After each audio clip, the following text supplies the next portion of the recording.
on this lake lies a mystery that experts still haven't solved. What exactly caused this? 8-year-old Max was playing here at the water park on Jean-Doré Beach in Montreal when suddenly he started screaming. It felt like that kind of like electrical pain. It felt like a knife had literally cut my leg. Max was here on vacation from California. On June 26th, he was playing here on this inflatable structure on this man-made lake by the St. Lawrence River. But everything changed in a second. It's a parent's nightmare to see your kid getting pulled out of the water with blood coming out of his leg. 1 minute you're just playing, and then the next minute you're in the beginning of Jaws or whatever. Lifeguards swarmed in and performed first aid. Max was patched up and taken by ambulance to the ER. The family says everyone from lifeguards to doctors were puzzled. They checked the water for any kind of objects that could have caused the injury. There was nothing. And they called the infectious disease doctors at the hospital to ask them their opinion on what should happen from here. So what was it? We reached out to several experts to ask their opinion.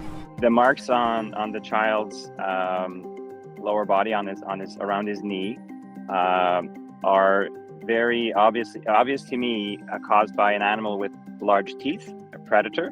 And the only predator that I know of with a mouth that leaves an imprint of that size is a muskie. Muskies are native to the St. Lawrence.